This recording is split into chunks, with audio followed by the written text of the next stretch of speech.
사도신경 시리즈 말씀 31번째 말씀입니다.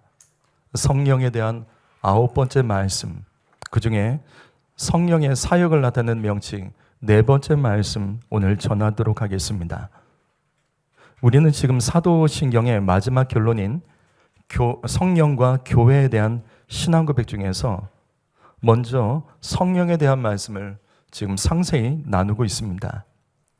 성경에는 성령의 명칭이 여러 가지로 기록되어 있습니다. 성령의 명칭은 성령의 사역으로 연결이 됩니다. 우린 지난 시간까지 성령의 명칭 중에서 6가지를 함께 나눴습니다. 그 내용들은 유튜브에서 또 다시 들을 수 있습니다. 여러분, 말씀을 오늘 한 번 듣는 것을 끝내지 마시고 반복해서 들어주십시오. 그래서 성령에 대한 말씀을 잘 정리해 주시고 자녀들에게 가르치셔야 됩니다. 여러분, 신앙생활 몇 년 하셨습니까? 신앙생활 몇 년 하셨어요? 신앙생활의 연수만큼 예배를 드리셨을 겁니다. 말씀을 들었을 겁니다. 그런데 성령에 대해서 자세히 설교하는 말씀 아마 한두 가지는 들을 수 있었지만 자세하게 설교할 수 있는 목회자들은 그렇게 많지 않습니다. 이렇게 성령에 대한 말씀을 자세히 들을 수 있을 때 놓치지 말아 주십시오. 유튜브로 다시 들으면서 성령을 사모하고 성령 받아 쓰임받는 그리스도인이 되어야 됩니다. 성도 여러분, 아는 만큼 믿는 겁니다. 모르면 못 믿어요. 모르는 걸 어떻게 믿습니까? 그리고 또 아는 만큼 구하고 사모할 수 있는 겁니다. 알지도 못하는 것을 어떻게 구합니까? 특별히 오늘 이사야서 11장 2절 말씀에 기록된 여기는 성령의 명칭 3가지가 나옵니다. 앞으로 자세히 말씀을 전할 것입니다. 바로 말씀을 시작하겠습니다. 성령의 그 명칭과 사역, 오늘은 7번째로 성령님은 지혜와 총명의 영이십니다. 이 말씀에는 여호와의 영, 성령에 대해서 3가지 명칭으로 기록하고 있습니다. 그중 첫 번째가 성령님은 지혜와 총명의 영입니다. 여러분, 지혜가 무엇이죠? 지혜가 뭐죠?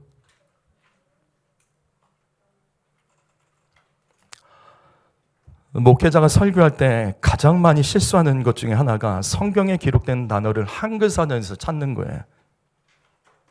그게 말이 안 되죠.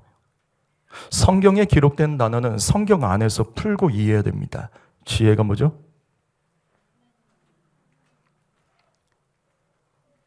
여기 이 지혜는 히브리어로 호크마입니다. 이 개념이 매우 넓습니다. 그러나 이 지혜의 의미는 언제나 동일합니다. 지혜란 영원한 것이 무엇인지 깨닫도록 도와주는 겁니다. 지혜 있는 사람은 영원한 것을 선택해야 되는 거예요. 그거를 도와주시는 분이 성령님이란 겁니다. 성도 여러분, 현재 즐거움과 만족이 아무리 커도 영원한 것을 선택하는 수고를 하셔야 됩니다. 당장 어려운 일이 있을 수 있어요. 당장 손해볼 수 있어도 영원한 것을 선택하는 것이 지혜입니다. 이때 지혜와 총명의 영은 어떤 상황과 처지에서라도 성도가 영원한 것을 선택하고 그것을 위해서 헌신할 수 있도록 도와주시는 영이 바로 성령님이십니다. 성도 여러분, 그러면 안 된다는 것을 알 거예요. 그러면서도 그것을 끊어내지 못하고 있는 그 문제들은 무엇입니까? 하나님의 뜻, 우리는 말씀을 배웠습니다. 그래서 이게 하나님의 뜻인 거 알아요. 그럼에도 불구하고 여전히 남 탓하고 핑계대면서 또 미루면서 영원하신 하나님의 음성을 무시하고 있는 성도 여러분 계십니까?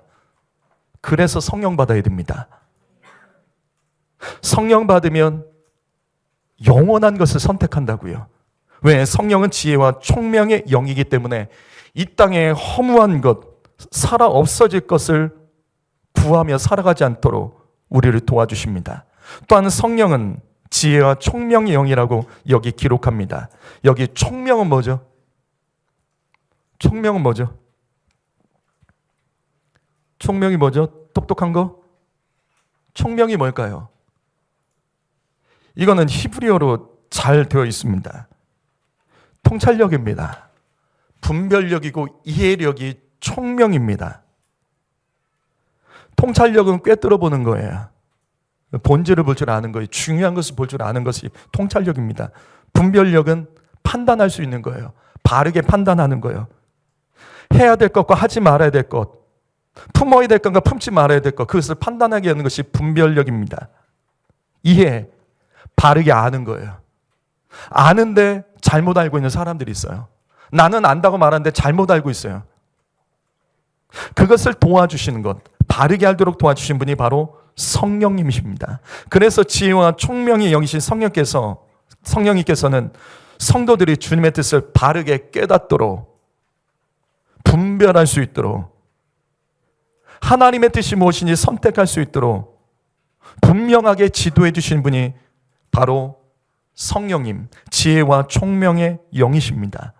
성도 여러분, 왜 우리는 자꾸만 하나님의 뜻이 아닌 것을 선택하고 불순종하는 일을 선택하는 것일까요?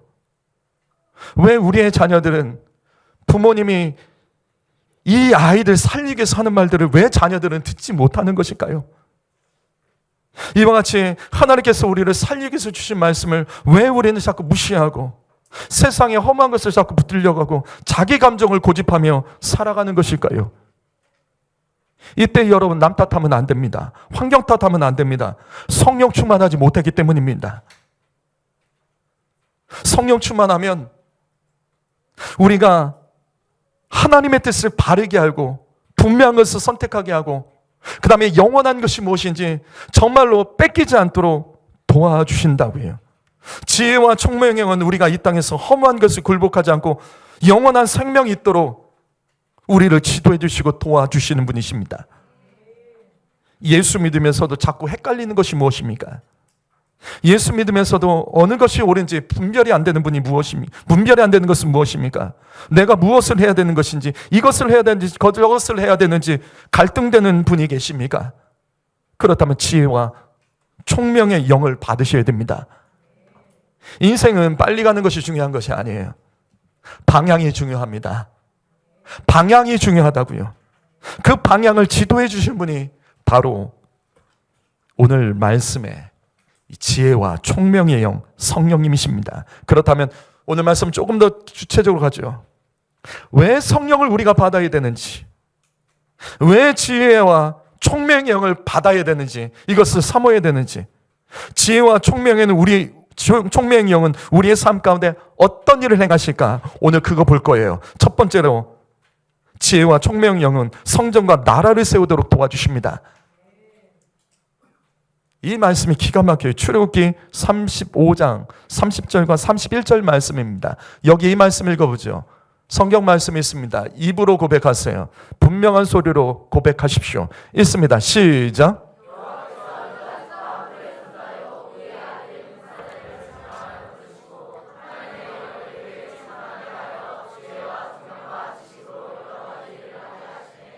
이 말씀은 하나님께서 출애굽한 이스라엘 백성에게 이 성전의 모형인 성막을 만들도록 주님 이때 명령하십니다.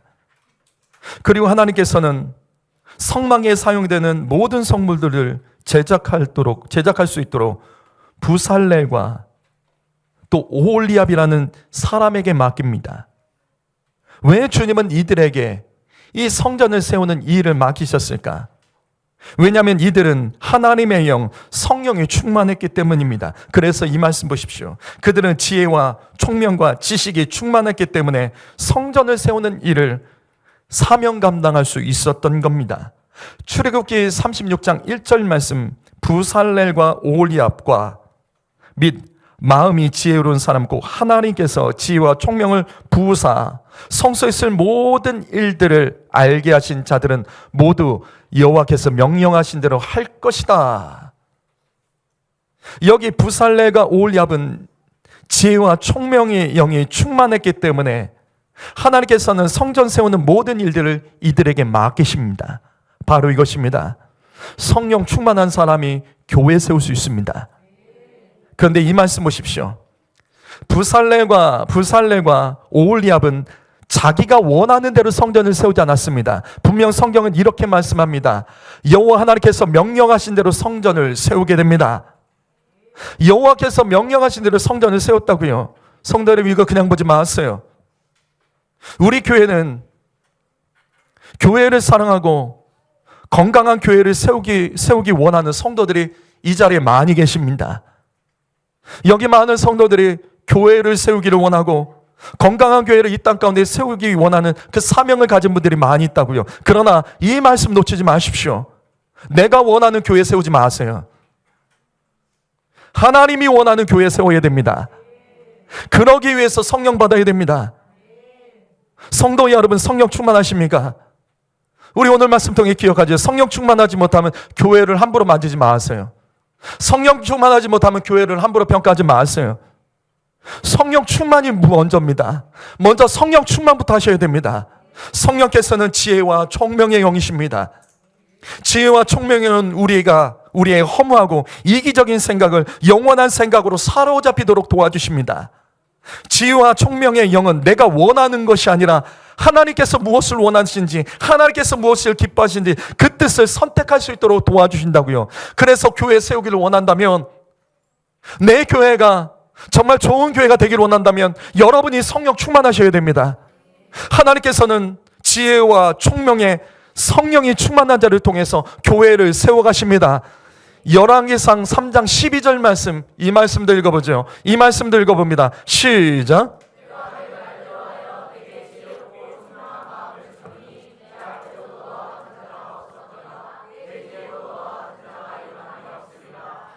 여러분, 이 말씀 배경 아십니까? 이 말씀의 배경이요, 하나님께서 언제 누구에게 주신 말씀이죠? 하나님께서 언제 누구에게 주신 말씀이죠? 솔로몬에게 주셨죠. 언제 주셨죠? 솔로몬에게 언제 주신 말씀이죠? 그래요. 솔로몬이 아버지 다윗의 소원이었던 성전을 세우기 위해서 그가 먼저 제일 처음으로 했던 일이 1,000번제를 드립니다.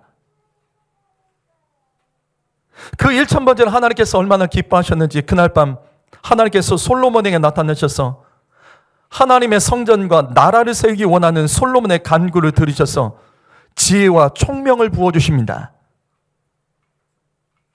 여러분, 지혜와 총명이 함께하는 것은 언제나 성령의 역사입니다. 지혜와 총명은 성령의 역사입니다.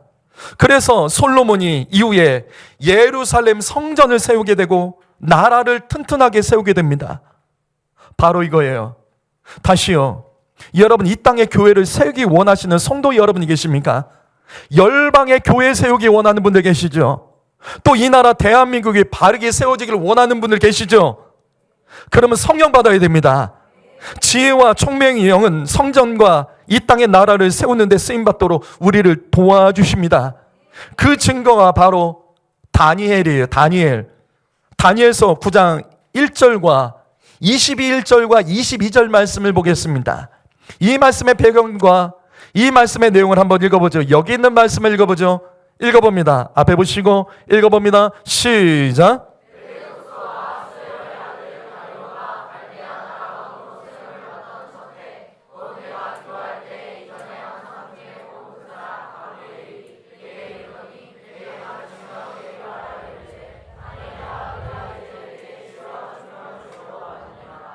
자, 다니엘을 아십니까?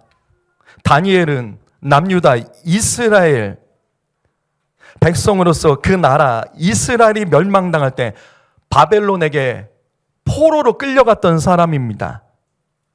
하지만 이 다니엘은 하나님이 주신 지혜와 총명함으로 포로된 민족 출신인데 바벨론의 총리까지 됩니다. 바벨론 포로로 끌려갔던 사람이 바벨론 총리가 된다고요. 그런데 이런 바벨론이 멸망합니다. 여기 말씀에 메대 다리오 왕 그리고 페르시아의 고레스 연합군에 의해서 바벨론이 멸망당합니다.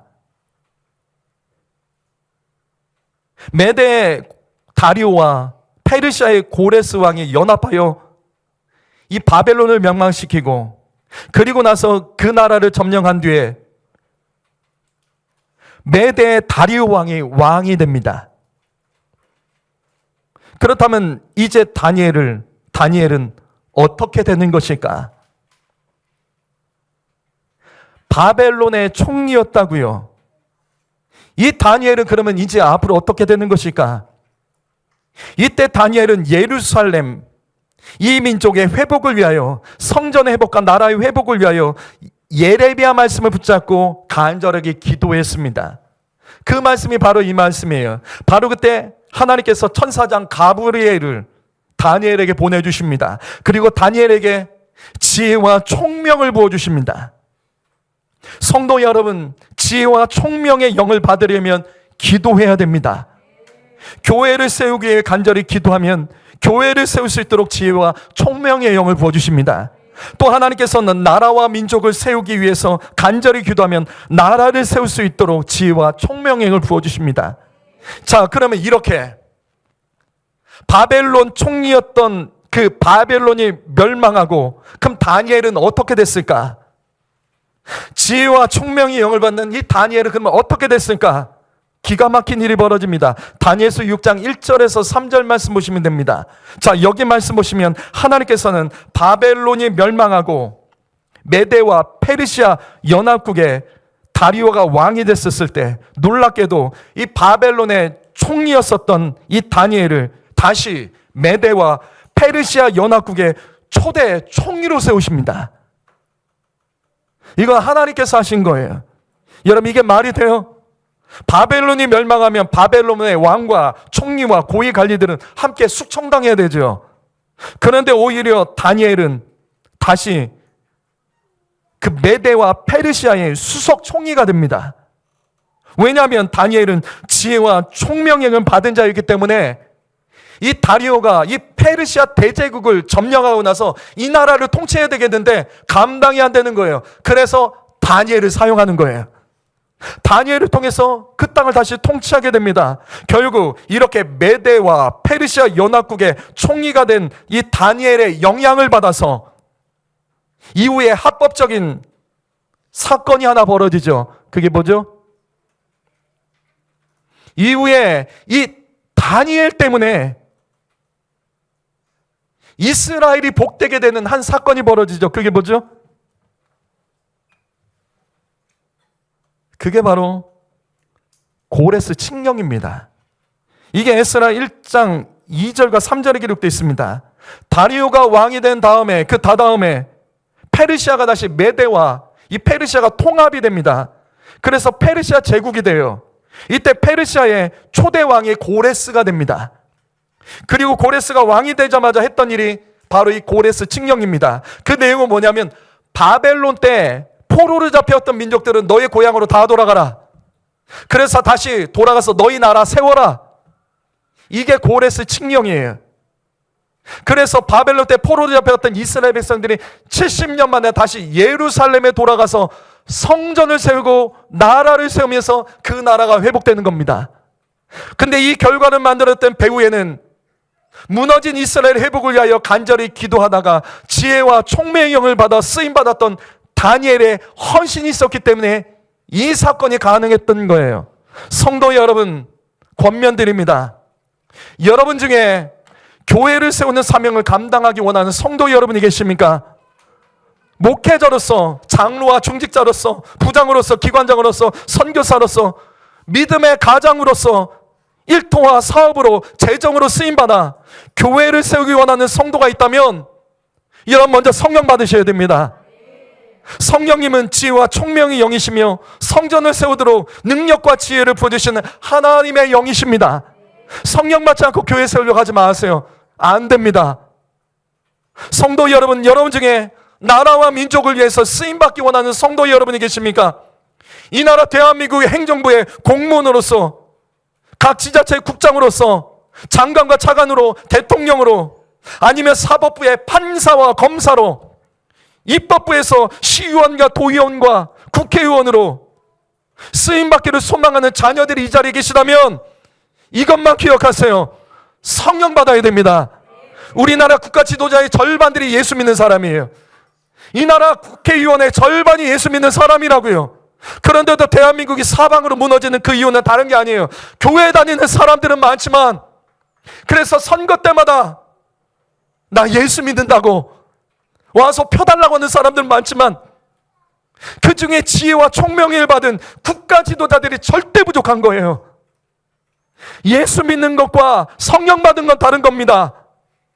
이 나라 대한민국을 세우기 원하는 사명이 있다면, 국가 지도자가 되기를 원하는 사명을 가진 사람이 있다면 성령부터 받으셔야 되는 거예요. 나라와 민족을 세우기 위해서 쓰임받기 전에 먼저 예배 시간에 졸지 마시고, 예배 시간 듣지 말고, 예배 빼먹지 말고, 기도 시간에 흐물흐물거리지 말고 간절하게 부르짖으며 성령 받으면, 그러면 하나님께서 그 사람 통하여 그 거룩한 꿈과 위대한 꿈을 반드시 이루어 가실 것을 믿습니다.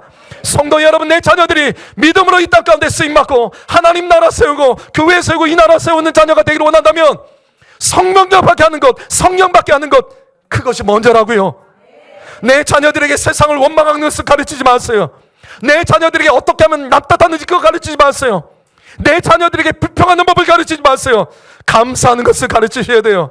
감사함으로 예배하며, 감사함으로 찬양하고, 감사함으로 기도하고, 감사함으로 주님 만나는 법, 그래서 기도하여 성령 충만한 것, 그거 가르쳐 주셔야 되는 거예요.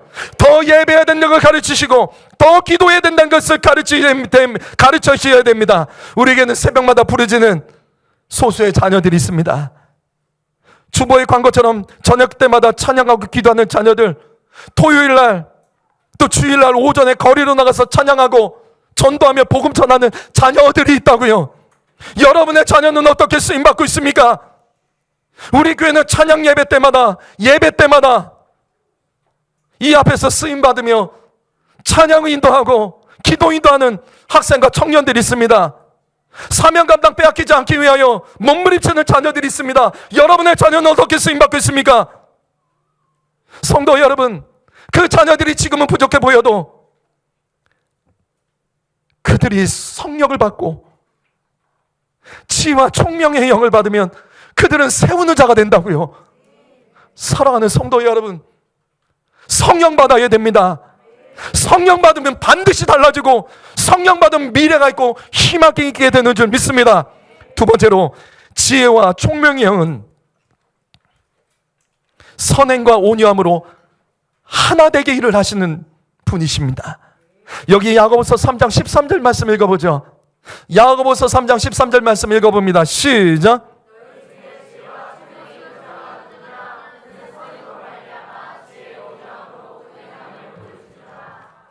지혜와 총명령이 충만한 자의 외적인 증거는 선하고 온유합니다. 이 말씀 잘 해석해 보죠. 여기 선행을 보일지니라, 선행으로 말미암아 지혜의 온유함으로 그 행함을 보일지니라, 선행을 보일지니라, 이 구절 놓치지 마세요. 야고보서에서는 이 구절이 뜻하는 것이 딱 하나예요. 선행을 보일지라. 이것은 야고보서에서는 한 가지를 가리키는 거예요. 야고보서 2장 18절 말씀, 행함으로 내 믿음을 내게 보이라. 행함 있는 믿음을 보이라는 뜻입니다. 성도 여러분, 지혜와 총명 있는 사람은 반드시 행함 있는 믿음이 있습니다. 그래서 교회가 세워지는 거예요. 그래서 그를 통해서 이 땅이 세워져 나가는 겁니다. 행함이 있기 때문에. 여러분의 믿음에는 행함이 있습니까? 아니면 말만 잘하는 믿음 아닙니까? 여러분은 어떤 행함이 있는 믿음으로 예수를 믿고 계십니까? 근데 이 말씀 자세히 보세요. 모든 행함이 선한 건 아니에요. 모든 행함이 선한 행위, 선행은 아니라는 것을 가르쳐 줍니다. 거기에는 조건이 붙죠.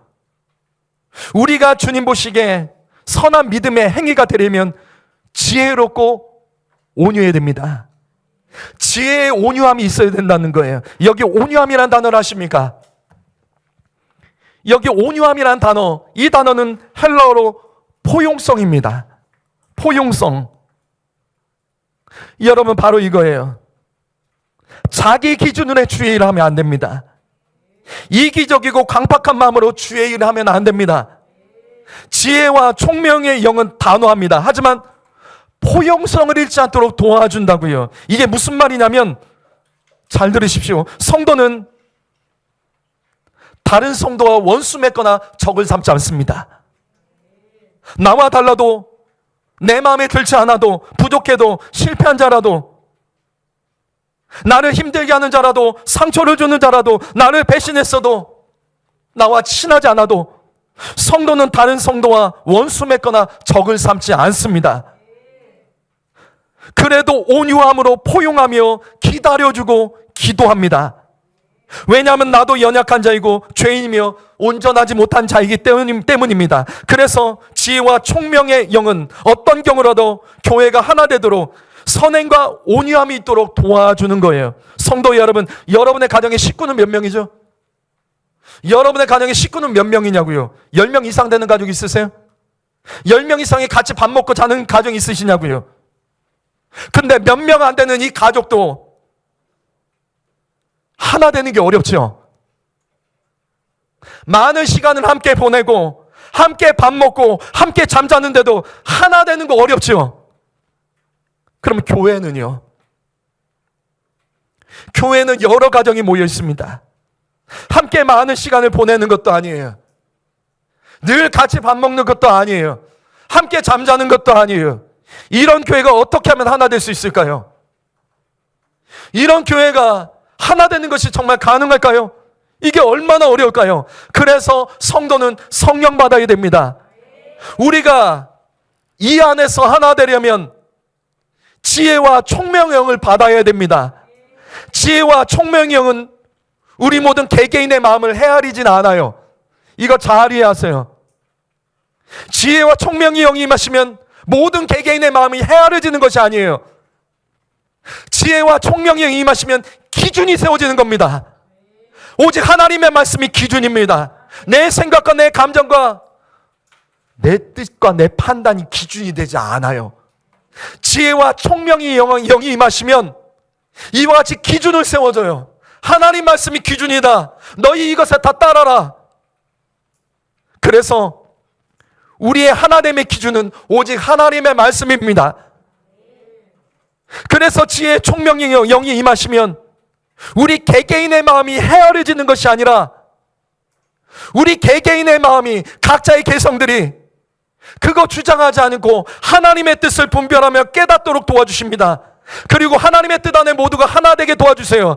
그러나 여기서 중요한 것은 그렇지 못한 성도들도 있다고요.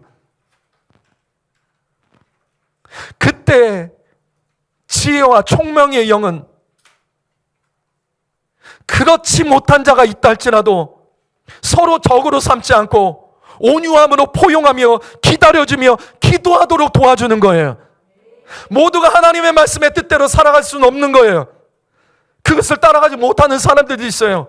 왜? 어떤 상황 때문에, 어떤 한계 때문에, 연약함 때문에 못하는 사람도 있다고요. 그러나 지혜의 총명이 임하시면 하나 될 때까지 그 심령을 포용하며 기다려주고 기도하도록 도와준다고요. 인내하지 못하는 것은 성령 충만의 문제입니다. 그래서 지혜와 총명은 교회와 나라를 세우도록 도와주실 수 있는 거예요. 교회와 나라가 무너지는 것, 그것은 바로 다른 문제가 아니에요. 다툼과 분열입니다. 여러분, 교회와 나라가 무너지는 건 다른 문제가 아니에요. 분열입니다. 다툼과 분열이에요. 그래서 이 말씀 다음 구절이 바로 이 말씀입니다. 야고보서 3장 14절 말씀. 그러나 너희 속에 독한 시기와 다툼이 있으면 자랑하지 말라. 왜 자랑하죠? 자기가 옳다고 여기는 거예요. 그러니까 큰 소리치며 떠드는 겁니다. 자기가 옳다는 거예요. 그래서 자랑하는 거예요. 그래서 말씀합니다. 진리를 거슬러 거짓말하지 말라. 독한 시기와 다툼은 타락의 본성입니다. 이것은 분열의 열매를 맺게 합니다. 지혜와 총명형은 우리 안에 시기와 다툼을 제어하여 하나님께 집중하게 하는 거예요. 또한 이 말씀에서 진리를 거슬러 거짓말하지 말라. 이 구절은 독한 시기와 다툼을 행하면 이것이 진리라고 옳은 것이라고 스스로 속는 것에 대해서 경고하는 말씀입니다. 성도 여러분, 내 안에 독한 시기는 무엇입니까? 내 안에 누군가를 질투하고 미워하는 마음을 품고 있는 것은 무엇입니까? 내가 힘들다고 다른 사람 힘들게 하시면 안 됩니다. 내가 아프다고 다른 사람 아프게 하면 안 되는 거예요. 그래서 다툼과 분열을 일으키는 성도가 되지 마십시오. 진리가 아닌 것을 알면서도 계속 핑계대고 말 바꾸고 진리라고 말하고 끝까지 주장하며 우기는 이 모든 것들의 문제는 성령 받지 못해서 그런 거예요. 성령 받으면 이 모든 것들이 제어되는 거예요. 성령 받으면 내가 부족하다는 것을 인정하며 내가 믿음이 없다는 것을 인정하며 말씀에 다시 정렬하도록 도와줍니다. 성령 받으면 내가 그렇게 성령 받아서 올바르게 살아가도 그렇게 못하는 사람들에 대해 포용성을 놓치지 아니하고 기다려주고 그 사람을 위해서 기도하게 만드는 영이 바로 지혜와 총명의 영이라는 사실을 기억하십시오. 그래서 지혜와 총명의 영이 임하면 하나가 됩니다. 지혜와 총명의 영이 임하면 분열되지 않고 반드시 세워져가는 놀라운 역사가 일어나게 되는 겁니다. 오늘 말씀 마무리하겠습니다. 다시 이사야서 11장 2절 말씀. 지혜와 총명의 영은 앞의 말씀처럼 세우는 영입니다. 그러나 마귀는 무너지게 하고 갈라지게 하는 영입니다. 그래서 이 말씀은 예수님에 대한 예언의 말씀이에요. 예수님이 어떤 분이실까? 예수님은 지혜와 총명의 영이 충만한 분이다. 예수님은 가장 먼저 지혜와 총명의 영이 충만하신 분입니다. 그래서 주님이 가는 것마다 분열케 하는 악한 사단 마귀가 떠나가고 하나님 나라가 세워졌던 겁니다. 예수의 복음이 증거되는 곳마다 그래서 교회가 세워지고 교회가 세워진 나라들이 복을 받은 거예요. 사랑하는 성도 여러분, 바로 이것입니다. 이 말씀은 내 가정과 내 일터도 축복하는 말씀입니다. 여러분, 오늘 이 말씀, 지혜와 총명의 말씀은 내 가정과 일터도 세우는 말씀이라는 것을 여러분 믿으셔야 됩니다. 성도 여러분, 성령 받아야 됩니다. 지혜와 총명의 영을 받아야 됩니다. 그러면 가정이 세워집니다. 여러분의 일터가 반드시 세워집니다. 온전하게 세워지고 좋아지는 축복을 받게 되는 줄 믿습니다. 내 가정이, 내 일터가 좋아지지 않는다면 성령 충만부터 점검하셔야 됩니다. 특별히 우리 자녀들 잘 들으세요. 우리 자녀들 잘 들어요. 여러분 주변을 잘 돌아봐. 우리 주변에는 많은 사람들이 있어요. 근데 그 안에 어떤 사람들이 끼면 신기하게 시끄러워지고 분열되고 싸움이 벌어지고 흩어지게 만들어진 사람이 있어요. 우리 주변을 잘 보라고요. 그런데 어떤 사람이 끼면 분열된 것도 하나 되게 만들고 연합하게 만들고 다툼이 그치고 좋아지게 만드는 사람들이 있다고요. 그럼 여러분에게 물을게요. 여러분은 어떤 사람이에요? 자녀들이 대답해봐. 여러분은 어떤 사람이에요? 내가 있는 것을 좋아지게 만드는 사람이에요? 아니면 신기하게 내가 있으면 그것이 어려워지게 만드는 사람이에요? 오늘 말씀 잘 듣고 결정하세요. 나는 성령 충만한 사람이다 점검하세요. 나는 성령 충만한 사람인가부터 점검하라고요. 이것저것 따지기 전에 성령 충만한 사람은 어디를 가든지 좋아지게 하고 세워지게 합니다. 근데 신기하게 성령 충만하지 않은 사람은 어디를 가든지 불평을 만들어내고 다툼을 만들어내고 어렵게 만들어요. 그래서 같이 무너지고 같이 죽게 해요. 우리 자녀들에게 꼭 권면합니다. 여러분 성령 받아야 돼요. 여러분이 성령 받으면 하나님께서는 여러분을 통해서 이 땅 가운데 세워지는 일에게 하게 하실 것입니다. 여러분이 성령 받으면 여러분 가정 세워질 것이고 여러분이 앞으로 어떤 일을 하든지 하나님께서 그 일을 세워가시도록 쓰임받게 하실 거예요. 불평하는 사람 따라가지 마요. 거룩한 성령 받아서 더 포용성을 가지고 끝까지 하나 되게 만들어가는 하나님의 백성이 되기를 예수님의 이름으로 축복합니다. 기도하겠습니다.